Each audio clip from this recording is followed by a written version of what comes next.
Olá, sou Eleni Fagundes e esse é o podcast Leituras do Mundo, Educação e Vida, que tem uma ideia de falar sobre vários temas que nos ajudarão a refletir sobre nossa vida e a educação que queremos para transformar esse mundo. Vem com a gente!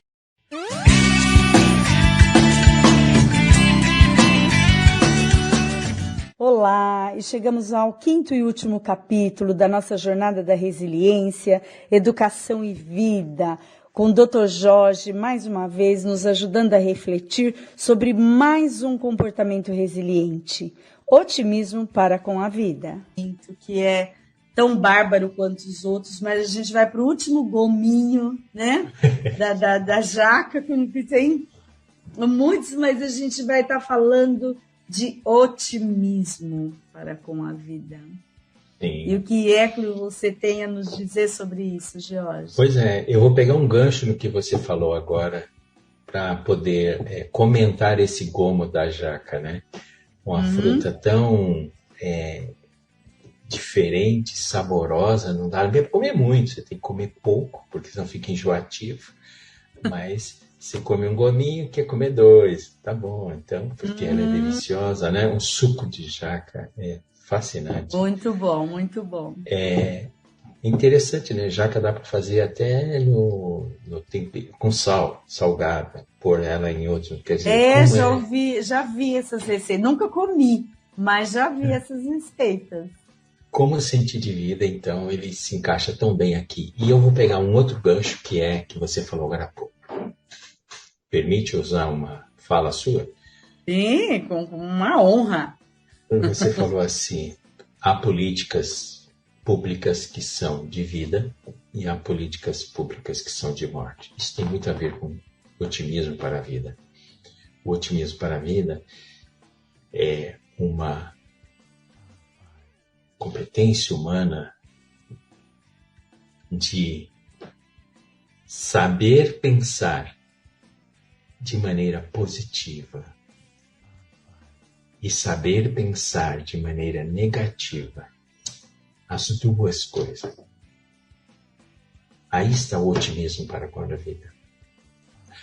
Desenvolver, crescer, amadurecer na habilidade, na competência de pensar de maneira positiva e a mesma situação também a pensar de maneira negativa. Então, Eleni, o que isso nos leva a pensar? De que a sociedade, principalmente a sociedade atual, nesse último século, ela está muito dualista. Existe aqueles que falam assim, você tem que pensar positivo, isso se torna uma escravidão. Existe outros que falam assim, eu só penso negativo, porque é mais sábio. E viraram dois opostos. E então, numa conversa, existem pessoas que defendem arduamente, que querem defender o lado negativo e fazem disso uma bandeira. E outros que dizem assim, não, você não pensa de maneira positiva, portanto você é uma pessoa horrível. Acaba se tornando duas prisões. Por exemplo, um exemplo mais prático. Numa reunião numa empresa,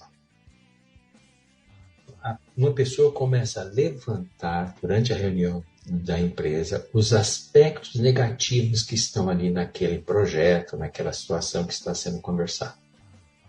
Não demora muito, alguém olha para ela e fala assim, você é muito pessimista, mas você só vê o negativo. Deus me livre. Seu chato.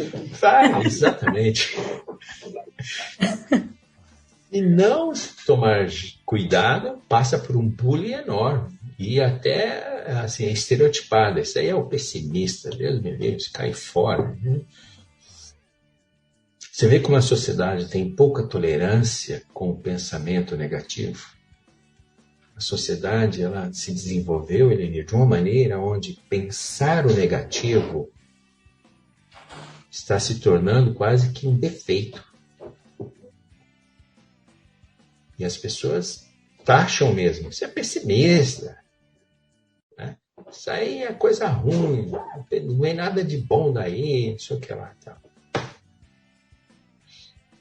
O otimismo da vida é aquele convite para eu e você nos abrirmos, Elenia, nos abrirmos para a outra pessoa, acatando, aceitando ela ter o pensamento negativo e ela ter o pensamento positivo. Ver aí os dois como complementares e não excludentes.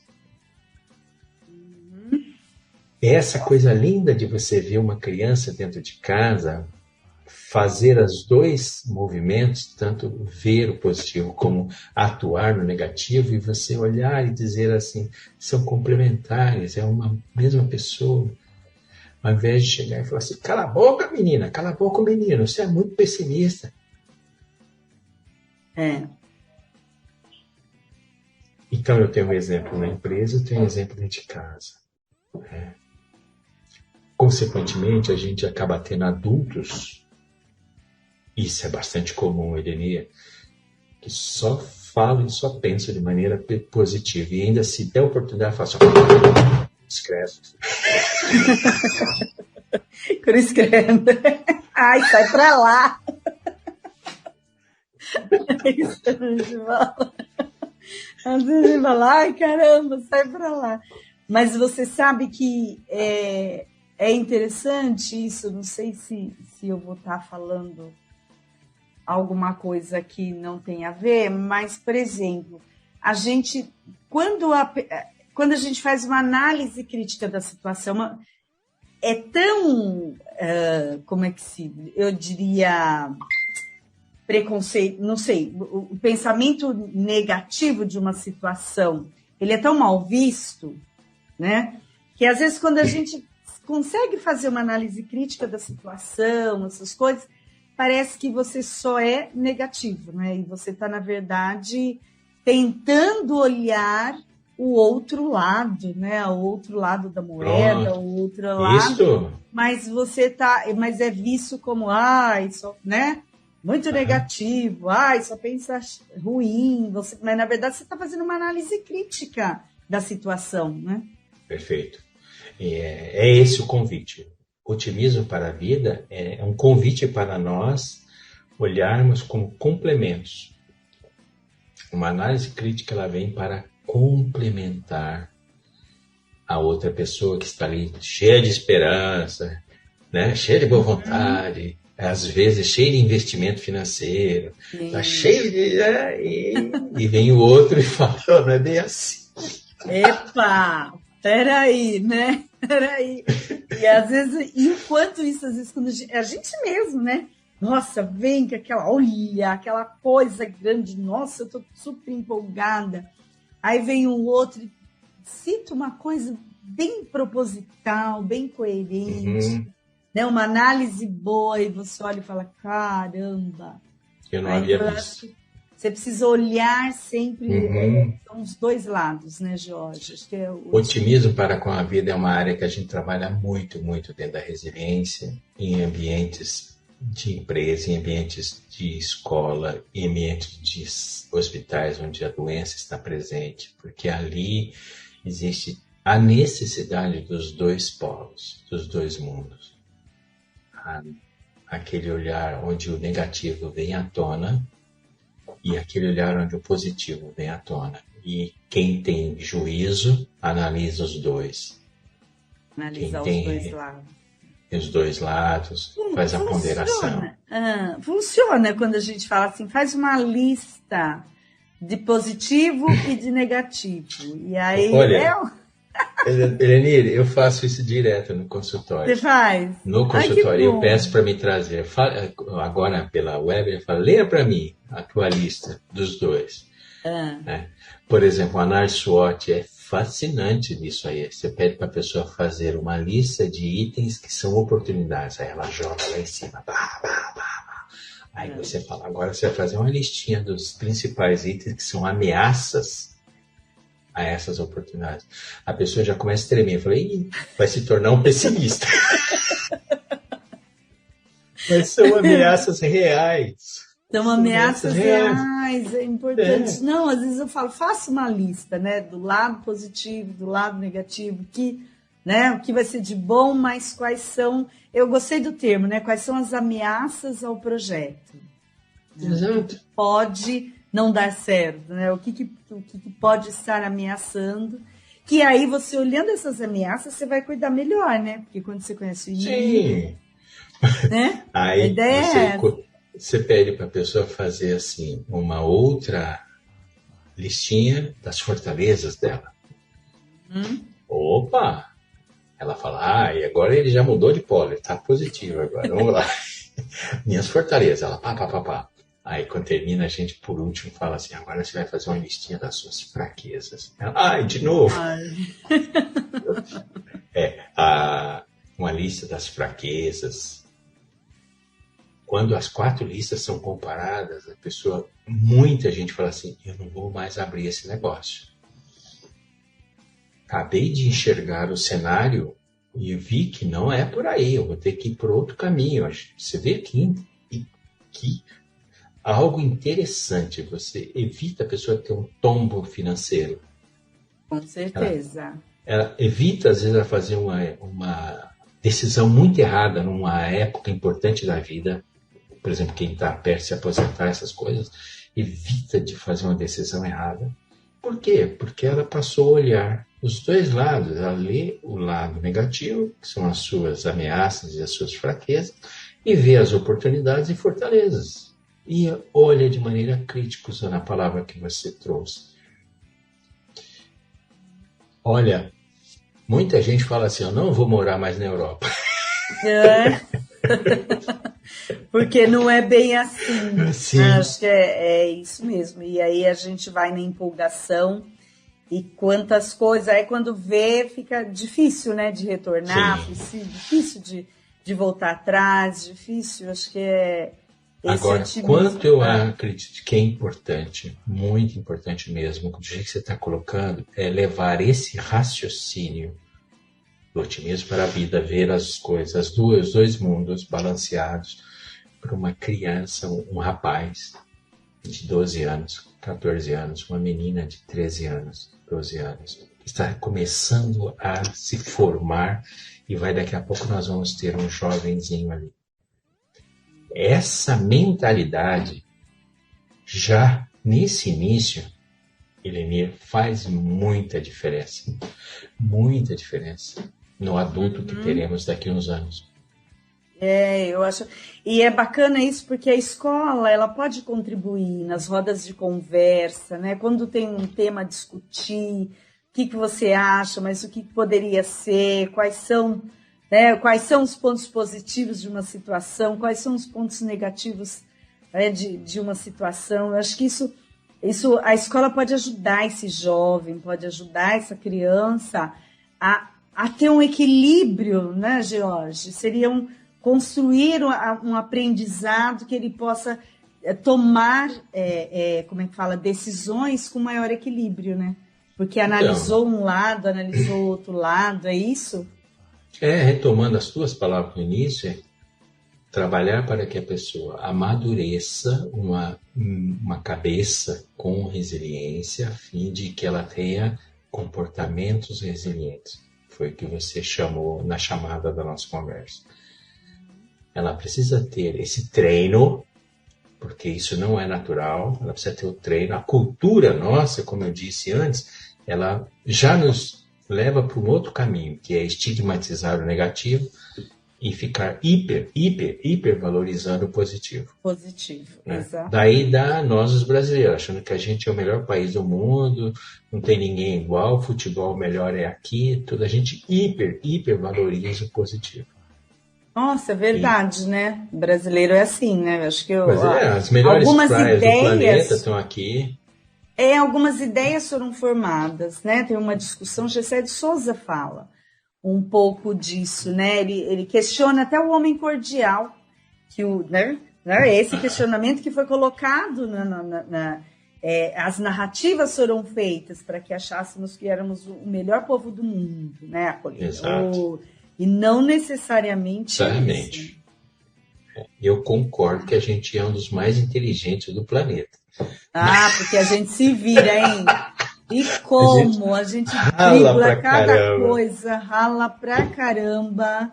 Mas E a temos que população, ser. se você for falar hoje, eu sei como estudo, imagina a resiliência na população negra, né? Como é que é um povo que foi marcado para não existir, Jorge.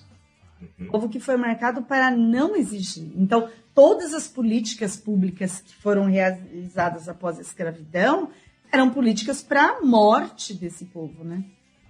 E hoje nós somos 54% da população. Então, quer dizer, quanto foi essa população, o quanto se vira, né? Quanto se vira para sobreviver. Exatamente. Eu creio que quando a gente forma uma criança, um jovem, um adolescente com esta mentalidade, com essa cabeça de olhar aquilo que ele tem a favor. O otimismo para com a vida é muito isso, é você olhar e acreditar no amanhã. Mas não é acreditar no amanhã piegas ou romântico, que você acredita por acreditar. Eu acredito no amanhã, porque eu tenho recursos, e os recursos estão aqui hoje. Eu vou trabalhar com os meus recursos hoje. Eu já falei disso no outro gomo da jaca, né? Então, voltando a dizer, quanto o otimismo trabalha com isso. Eu creio que amanhã será melhor, e vai ser melhor. É possível. Porque eu sou uma pessoa piegas. É porque eu estou hoje encontrando os recursos que eu tenho e estou mobilizando-os de uma maneira fascinante, poderosa. Que é possível. Eu acho que Paulo Freire fala isso, né? Retomando Paulo Freire de novo, ele fala esperança do verbo esperançar, né? Quer dizer, aquela esperança não é esperar e olhar para cima e achar que vai cair do céu, né? Mas você tem essa vontade e você vai agir porque é possível, né? Você acreditar que pode ser diferente. Então você vai tomar atitudes para isso.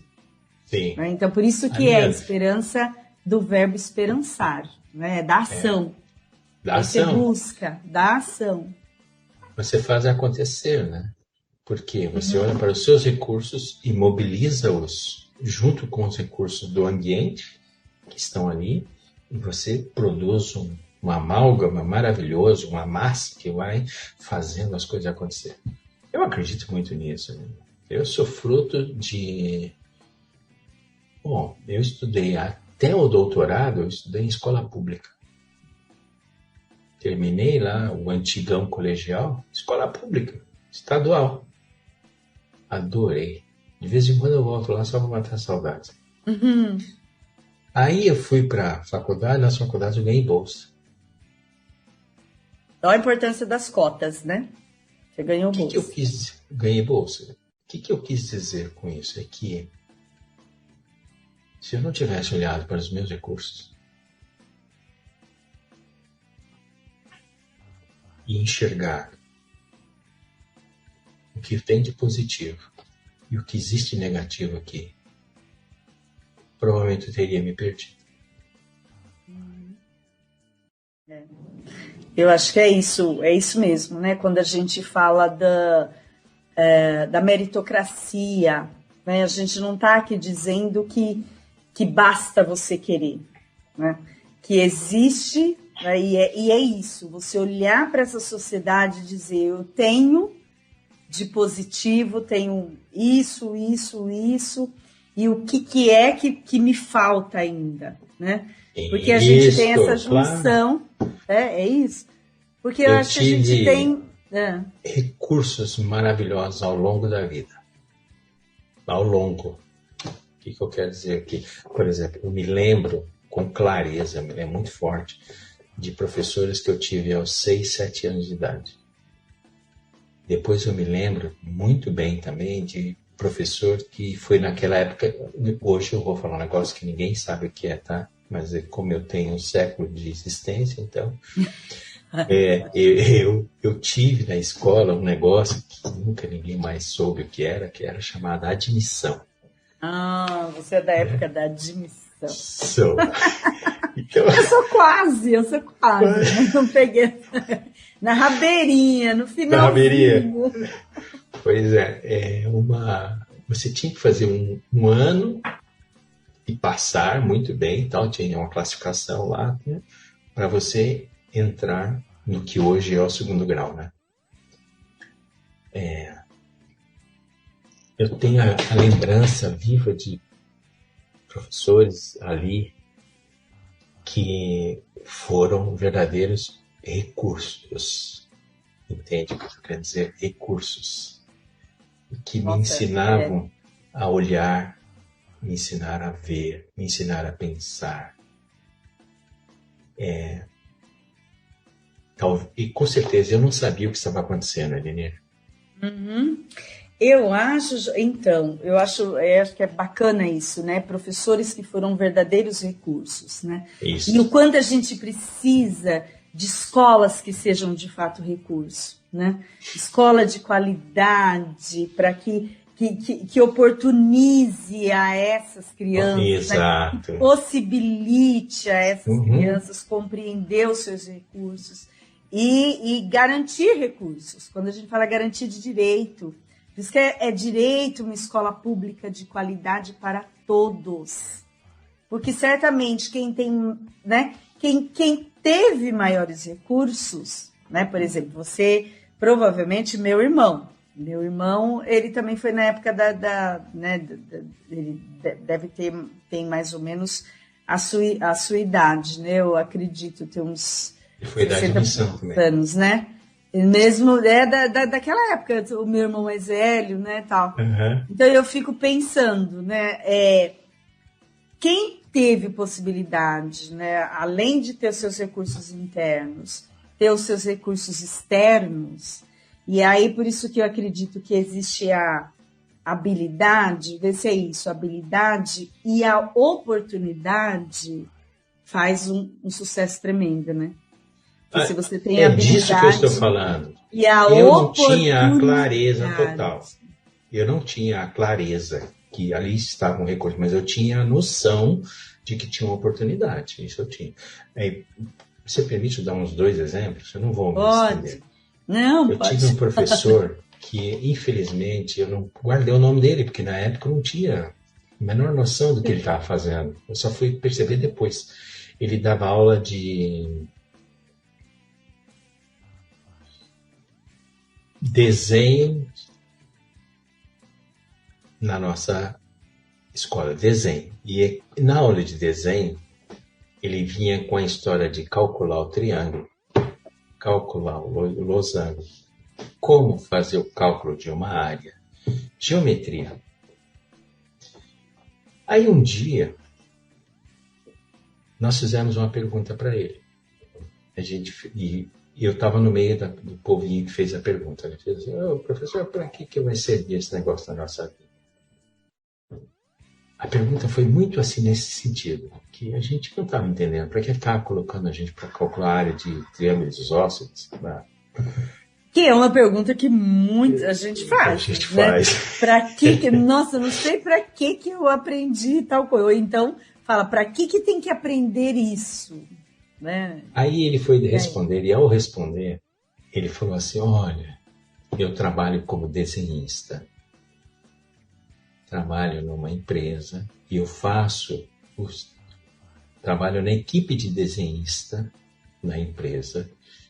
Então eu uso todas as fórmulas do meu dia a dia de trabalho. Então ele começou a explicar o trabalho dele. Ele me mirou sentado ali. Eu comecei a dizer comigo mesmo assim, nossa, eu quero aprender isso. Quero aprender isso.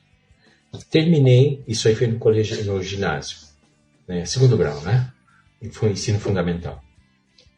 Terminei, fui fazer o técnico em edificações. Exatamente, quero aprender a fazer, desenhar e calcular. Técnico em edificações. Mas você vê, olha a importância, né? A importância desse professor. Eu vou te dizer o que aconteceu. quando eu terminei o técnico de edificações, que tem uma história por trás, um dia eu te conto, eu falei assim, eu vou ser engenheiro. Porque eu calculava e eu desenhava, né? Nessa época eu já estava com um escritório, eu tinha montado um escritório de projetos de construção civil. Tudo efeito desse recurso que apareceu na minha vida. Desse recurso. Eu já tinha, nessa época do ensino técnico, eu tinha um escritório meu, onde eu fazia os desenhos de construção civil. Sozinho. Tinha uma menininha que trabalhava comigo. Aí, eu falei, vou ser engenheiro. E me organizei. Mas acontece que houve uns reveses lá e eu acabei não conseguindo fazer vestibular da faculdade de engenharia. Eu fui tentar fonoaudiologia. Não tem nada a ver, né? Mas eu estava tão perdido na vida que eu falei, que eu vou fazer? E tal. Quando eu vi o que era fono, eu falei, não vou entrar nisso não.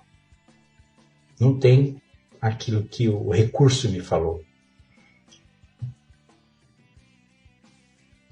Eu comecei a ler, e de repente eu descobri que havia um outro lugar onde se trabalhava com cálculos, trabalhava com desenho de ideias,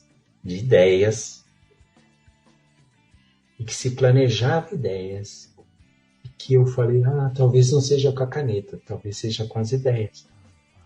Foi aí que eu caí dentro de uma faculdade de pedagogia. Você fez a pedagogia. Mas aí o mundo abriu. Aí o mundo se descortinou. Bom. E eu falei, um recurso, saber aproveitar um recurso, e você está aberto para o recurso externo. E juntar com os recursos internos. E ter essa possibilidade, né, Jorge? Por isso que a gente bato na tecla de novo da importância das políticas públicas, né? Que são recursos que vêm, né? Recursos que contribuem, que são fundamentais para que as pessoas possam se desenvolver. Né? Por exemplo, eu sou a primeira da família, minha avó teve 40 netos, né? No geral, netos e netas. Eu sou a primeira a ter feito faculdade, a fazer faculdade. Os 40. Entendeu? E não tem muita gente mais nova do que eu. A maioria é tudo mais velho. Sim. Entendeu? Então, quer dizer, e aí eu tenho certeza que eu tenho primos, primas, irmãos que poderiam ter sido excelentes doutores, médicos, profissionais, excelentes profissionais. Mas essa falta de oportunidade, ela é muito sério, né? Muito grave. Quanto, né, faz com que as pessoas tenham, enfim, né? Não tenha as possibilidades. Então, são as duas coisas juntas. É isso? Pronto, agora ficou bom. As duas coisinhas juntas. Vem de lá que são políticas e recursos, e eu atento ao positivo e ao negativo que está aí na minha frente. Ao Exatamente. Positivo e negativo que tem dentro de mim. E desenvolvendo, amadurecendo essa habilidade de balancear. Fazer um balanço entre os dois. Aquela palavra que você usou no início, fazer uma análise crítica, né, dos dois aí, ó. E olho em cima, dizendo, aqui está a oportunidade. Por isso que é importante aprender a dizer assim, aqui não tem oportunidade. O que é isso? A gente encontra oportunidade no lixo. Aliás, eu ouvi alguém dizer que a maior fonte de renda que as pessoas têm é lixo. Né? Quem trabalha com lixo sempre se enriquece. É verdade. Veja as grandes empresas que fazem a coleta do nosso lixo, né? Então, aprender a ver é um conjunto, como você está colocando. Eu tenho recurso, tenho as estruturas que são colocadas, e da minha parte, eu vou abrindo os meus olhos, chegando o negativo, o positivo, e vou fazendo um balanço disso e abraçando a oportunidade. Vou correndo atrás dela. Como eu digo, vai ralando.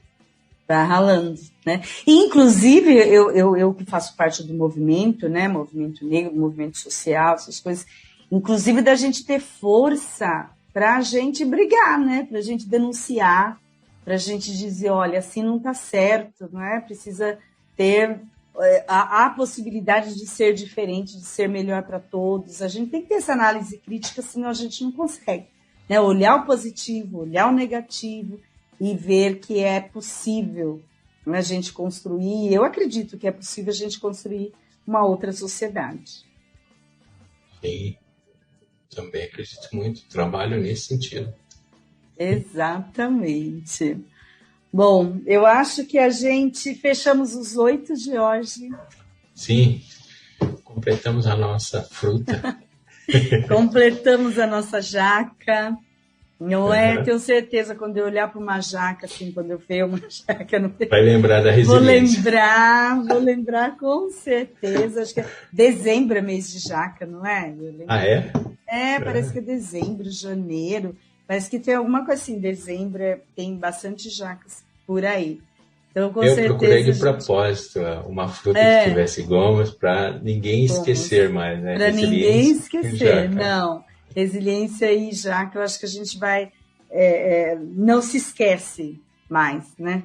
Bom, eu acho que a gente pode estar fechando. Eu quero agradecer, a gente ainda precisa conversar muito. Eu quero que você, se você puder, a gente trabalhar um pouco mais, aprofundar isso, gestão pública e resiliência.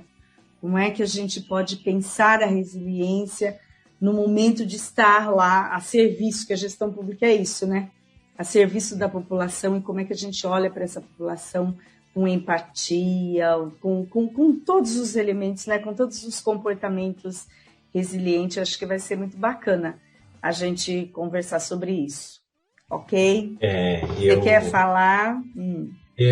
Eu acredito que seria uma oportunidade maravilhosa, fascinante, né? Porque como pesquisador, cientista, tem um pouco de...